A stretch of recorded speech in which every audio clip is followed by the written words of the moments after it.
हम लोग अति महत्वपूर्ण प्रश्नों की अगली सीरीज में, जिसमें हम लोग चर्चा करेंगे आवृत बीजों के वर्ग की, यानी कि टैक्सोनॉमी ऑफ एंजियोस्पर्म। यह जो चर्चा हम लोग कर रहे हैं, यह सिर्फ महत्वपूर्ण प्रश्न, यानी वैसे प्रश्न जो कंफ्यूजन ज़्यादा होते हैं उन प्रश्नों पे, वैसे प्रश्न को हम लोग लेके चल रहे हैं। ये अगला सीरीज है, बायोलॉजी का है चैप्टर, जिसमें हम लोग कंफ्यूजन वाले ऑप्शंस वाले प्रश्नों पर चर्चा करेंगे। तो पहला प्रश्न हम लोग अब देखेंगे, क्वेश्चन नंबर 9 से देखते हैं। 9 वाले प्रश्न है, यानी कि ये सभी वैसे प्रश्न हैं जो ऑप्शन के साथ में अगर एग्जाम में आ जाए तो ऑप्शन को पढ़ने के बाद काफी कंफ्यूजन हो जाता है, और कंफ्यूजन के कारण प्रश्न का जवाब गलत हो जाता है। तो प्रश्न नंबर 9 पे देखेंगे। 9 में करा अनाज वाले पौधे किस कुल से संबंधित है। अब देखिए यहाँ पे ऑप्शन में है मालवेसी है, सोलनेसी है, ग्रेमनरी है, क्रूसीफेरी है। तो अब इस ऑप्शन को पढ़ने के बाद बहुत सारे लोग कंफ्यूजन कर देंगे, कुछ मालवेसी पे जाएंगे, कुछ सोलनेसी जाएंगे, लेकिन अनाज जो है वो किस कुल से आते हैं, तो आप बारीकी से हम लोग सभी ऑप्शन के साथ में समझते हैं। तो इस प्रश्न का सही जवाब हो जाएगा ग्रेमनरी।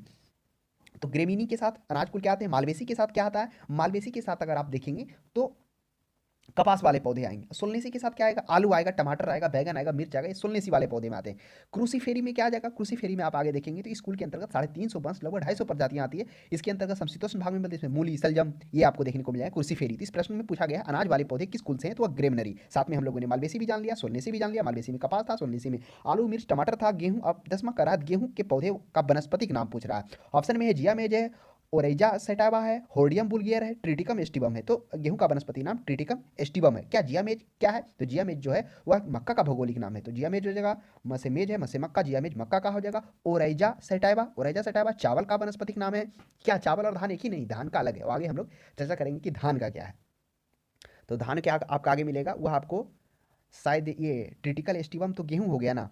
तो एक प्रश्न आपको आएगा जिसमें धान्य के बारे में जानने को आएगा, तो देखिए ना उसका जो होगा वह सिर्फ ट्रिटिकल होगा। जो एक ऑप्शन सी में है होर्डियम बुल्गियर। होर्डियम बुल्गियर किसका वनस्पतिक नाम है, अगर आप होर्डियम बुल्गियर को देखेंगे तो यह जौ का वनस्पतिक नाम है। और ओरेजा सटैबा तो चावल हम लोग देख लिए। 12 में देखिए सबसे बड़ा कुल क्या है, ऑप्शन में लिए लिए एसी है, सोलनेसी है, कुकुरबिटेसी है, कंपोजिट्री है। तो सबसे बड़ा कुल जो कहा जाता है वह कंपोजिट्री को कहा गया। इस कंपोजिट्री कुल के अंतर्गत में फूलों की सभी प्रजातियां लगभग आ जाती है। तो ये सबसे बड़ा कुल में कंपोजिट्री में कौन सा प्रश्न आ जाएगा, वह कंपोजिटरी हो जाएगा, जिसे एस्टेरियस्ट के रूप में भी जाना जाता है। तो इसके अंतर्गत में कौन कौन से हो गए, यानी कहिए गेंदा का फूल, फूल की सभी प्रजातियां लगभग इसमें कंपोजिटरी कुल में आ जाता है, कंपोजिटरी।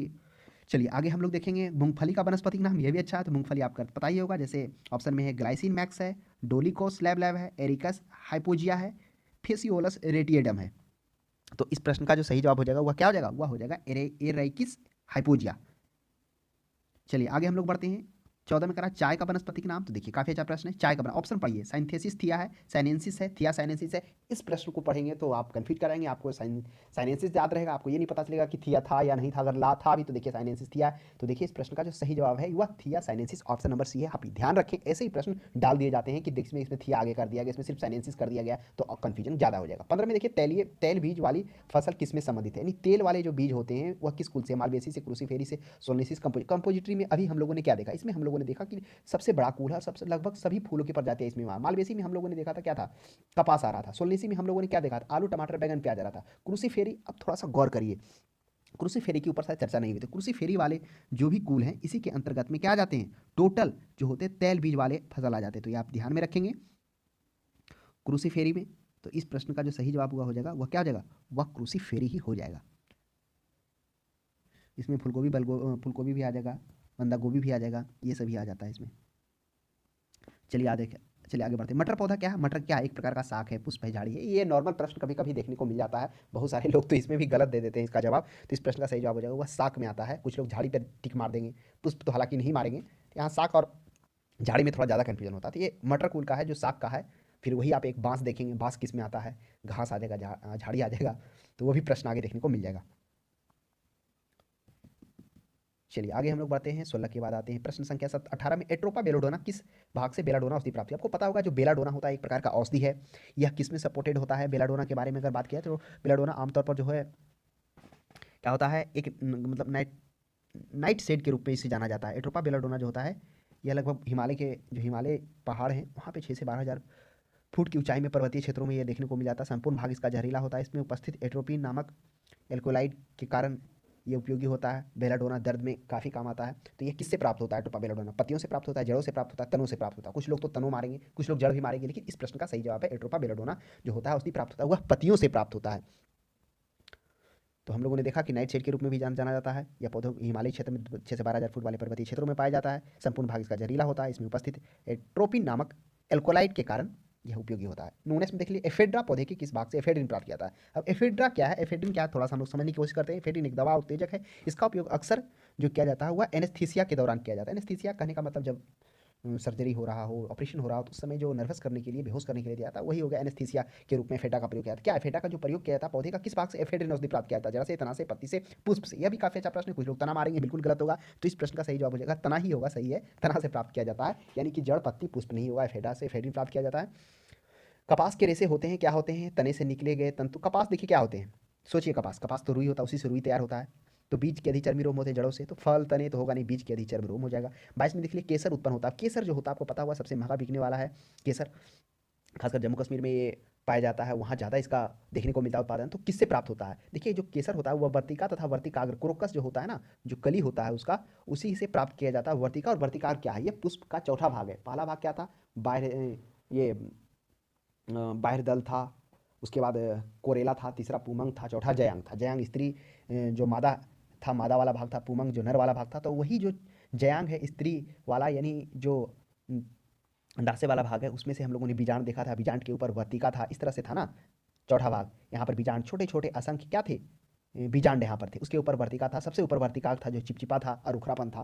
तो यही होता है, वही से वही क्रोकस और वर्तिका केसर उत्पन्न यही इसी से प्राप्त होता है, वही वाले भाग से। भोजन उत्पन्न होता है किससे होता है, भोजपत्र है, सॉरी भोजन नहीं है, सिनकोना की छाल से। सिनकोना तो होगा नहीं, आपको पता होगा सिनकोना, आगे हम लोग देखेंगे कि छाल से मलेरिया उपचार के लिए प्रयोग किया जाता है। बेटुला का छाल हो जाएगा जिससे भोजपत्र तैयार किया जाता है। इस भोजपत्र पहले लिखा जाता था, पहले जो लिखे हुए बहुत सारे ऐसे म्यूजियम में अभी भी देखेंगे भोजपत्र रखा हुआ है, तो वह बेटुला की छाल से प्राप्त होता था। चलिए लौंग तो बता ही देंगे। पौधे के किस भाग से कॉफी प्राप्त होता है, ये भी अच्छा प्रश्न है। पौधे के किस भाग से, पुष्प से, पत्ती से। कुछ लोग तो पत्ती भी मार देंगे, कुछ लोग पुष्प सोचेंगे, लेकिन पौधे का जो कॉफी प्राप्त होता है वह बीज से प्राप्त होता है। कॉफी पाउडर में चिकोरी चूर्ण मिलाया जाता है, वह चिकोरी चूर्ण जो मिलाया जाता है वह उसी के ऐसा होता है, एक तरह से कहिए उसका मतलब कॉम्बिनेशन है चिकोरी चूर्ण। तो वह चिकोरी चूर्ण जो होता है ये खासकर कहाँ देखने को मिलता है, ये ज़्यादातर आपको देखने को मिलेगा ठंडे वाले देशों में। चिकोरी चूर्ण है ना, वहाँ आपको ज़्यादातर ये देखने को मिलता है जहाँ ताप 16 से 28 डिग्री सेंटीग्रेड के बीच में हो, उस आर्द्र ताप वहाँ पे होता है। तो यह जो प्राप्त किया जाता है अमेरिका में खासकर उपयोग किया जाता है, यह जड़ों से प्राप्त किया जाता है। चलिए आगे 27 के बाद हम लोग देखेंगे, 27 के बाद आइए इंपॉर्टेंट 40 है। 40 में देखिए निम्न रेशे में से कौन पौधे के तने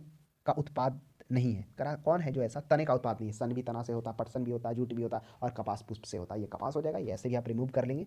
चलिए आगे आ जाइए 47 में, हसीस पौधे से प्राप्त किया जाता है। ये देखिए काफ़ी कन्फ्यूजन है, हसीस में है जो प्राप्त किया जाता है। हसीस आपको पता होगा, हसीस जो है भांग के पौधे के फूलों के कलियों से संदृत कर बनाया जाता है। तो प्राप्त किससे होता है, पत्ती से, तने से, पत्ती और मादा पुष्पक्रम के निस्त्राव से, तने और नर पुष्पक्रम के निस्तार से। कुछ लोग तो पत्ती पे भी जाएंगे, कुछ लोग तना भी सोचेंगे, लेकिन थोड़ा सा अंतर है, यहाँ पे ध्यान दीजिए। हसीस भांग के पौधे के फूलों की कलियों, मतलब मुख्य रूप से कहा जाता है कि जो मादा वाला संपीड़ित भाग है ना, उससे प्राप्त किया जाता है, यानी कि जो मादा के संपीड़ित संसाधित करते हुए बनाई जाती है, जिससे बहुत अधिक टाइटोकम उसमें होता है। इसके सेवन धूमपान द्वारा किया जाता है, आमतौर पर पाइप या बोंग या वेपायर के जोड़कर धूमपान किया जाता है। तो हसीस है, जिसे मैरिजोना के रूप में भी कहा जाता है, अफीम ओपियम से भी निकाला जाता है। तो कहिए कि यह नर पुष्पक्रम के निःस्राव से बनता है, मादा पुष्पक्रम से भांग आ जाता है। वो भांग वाला पत्ती, जब उसका पत्ती में हम पत्ती का उपयोग करेंगे ना, देखिए पत्ती है ना, तो पत्ती का उपयोग करेंगे तो इसी पौधा जो होगा वो भांग के रूप में उसका उपयोग होगा, लेकिन वही तना और उसका नर पुष्पम करेंगे तो वो हसीस उसे प्राप्त होगा। तो ये थोड़ा सा बारीकी अंतर है, ध्यान देंगे, अन्यथा आपको नहीं पता होगा तो ज़्यादातर प्रश्न का जवाब गलत ही होगा। पपीते में पीले रंग किसके कारण होता है, ऑप्शन में पैपेन है, लाइकोपिन है, कैरिजोजेंथिन है, कैरोटीन है। कैरोटीन तो गाजर में होता है, इसमें हम लोग देखेंगे। चलिए आगे आ जाइए, थोड़ा सा हम लोग अब समझने की कोशिश करते हैं।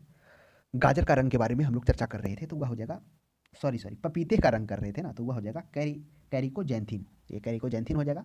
और एक ऑप्शन देखिए ऊपर में है, देखिए है ना, गाजर का रंग 52 में है ना, कि गाजर का जो रंग प्राप्त किया जाता है यह कैरोटीन के कारण रंग की मौजूदगी होती है। फाइकोसाइनिन है एक, फाइकोसाइनिन के कारण नीला रंग होता है। और पपीते में जो पीला रंग होता है कैरिटोजेंथिन के कारण होता है। मिर्च का तीक्ष्णता किसके पन होता है, देखिए लाइकोपीन है ऑप्शन में, कैप्साइसिन है, कैरोटीन है, एंथोसाइनिन है। तो मिर्च में जो तीक्ष्णता पाया जाता है, मेरे अनुसार तो लाइकोपीन ही होना चाहिए। लाइकोपीन नहीं, लाइकोपीन नहीं है, गलत हमने बोल दिया। लाइकोपीन में टमाटर का जो रंग होता है ना, उसके कारण लाल जो होता है वह लाइकोपीन के कारण आता है, तो आप ध्यान में रखेंगे। पपीता का एक वैज्ञानिक नाम भी हम लोग देखेंगे, कोरिका पपाया होता है। पीले रंग कैरोचेंथिन के कारण, लाइकोपीन हम लोगों ने देख लिया, लाइकोपीन नहीं होगा तीक्ष्णता। कैप्साइनिन के कारण, उसमें तीक्ष्णता जो तीखा लगता है मिर्ची खाने पे, कैप्साइनिन उसमें उपस्थिति होती है, उसी के कारण लगता है, तो ध्यान में रखेंगे। क्रिकेट के बल्ले जो बनाए जाते हैं, ऑप्शन में है सेलिकस परप्यूरिया से, ये सभी मतलब जो लकड़ी है उसका नाम है, सेड्रस देवदार से, लिनन यूसीटेटिसोइसम से, मोरबा एल्बा से। तो सेलिकस परप्यूरिया से बनाया जाता है जो है ना, एक बुल्ली बुल्ली मिर्च भी होता है, उससे भी बल्ले बनाया जाता है। यहाँ सेलिकस परप्यूरिया है तो सेलिकस परप्यूरिया हो जाएगा। आगे देखिए 58 चंदन के पेड़ को क्या जाना था, देखिए चंदन का पेड़ आपको पता होगा कि यह आंशिक मूल परजीवी होता है। इनका जो मूल होता है वो अन्य पौधे में जाकर क्या हो जाता है, चला जाता है और वहाँ से कुछ क्या करता है, अपने लिए वो भोजन के रूप में वहाँ पे उसके खनिज पदार्थ का उपयोग करता है। तो आंशिक मूल परजीवी होता है, जड़ अक्सर बगल वाले पौधे अन्य पौधे में जाकर वहाँ से आंशिक रूप से ग्रहण करता है उसके पोषक तत्व। 62 में देख लीजिए गेहूँ, जौ, नींबू, नारंगी, बाजरा। देखिए मेरे अनुसार तो गेहूँ हो गया, जौ हो गया, एक कुल का आ जाएगा, और नींबू नारंगी एक कुल का आ जाएगा, और हो गया देखिए गेहूँ, जौ और बाजरा एक कुल का, राई अलग कुल का हो जाएगा। तो ये तीन परिवारों से हैं, जबकि नारंगी और नींबू हमने देखा था ना कि एक हैप्पी एस्पेरिडियम, एक प्रश्न पहले आया था इससे पहले जब हम लोगों ने प्लांट मॉर्फोलॉजी में देखा था, तो उसमें देखा था ना कि जो गुद्देदार एवं फल भित्तियों के अनुसार जो विभाजन किया गया है हेस्पेरिडियम में, हेस्पेरिडियम में नींबू आ गया था, संतरा आ गया था। तो इस तरह से उसी आधार पर हम यहाँ पर अगर सोचते हैं कि नींबू नारंगी एक कुल का आ जाएगा, जौ और बाजरा राई, क्योंकि राई अलग हो गया, तेल वाले हो गया, तो यह तीन पादप से हो जाएगा। तो ऑप्शन नंबर 62 का 3 की ओर जाएंगे तो ज़्यादा पर्याप्त रहेगा। तो ये था कुछ प्रश्न जो हम लोगों ने टैक्सोनॉमी ऑफ एंजियोस्पर्म के बारे में देख लिया, यानी आवर्त बीजियों का वर्गीकी के बारे में जाना, इसमें सोलनेसी के बारे में पढ़ा, उसके बाद कंपोजिटरी के बारे में हम लोगों ने पढ़ा, ग्रेमिनेरी के बारे में हम लोगों ने पढ़ा, क्रूसीफेरी के बारे में भी हम लोगों ने जाना। तो ये सभी के बारे में हम लोगों ने अध्ययन किया खासकर। तो आज के लिए इतना ही। अब हम लोग अगली सीरीज में अति महत्वपूर्ण वाले प्रश्नों में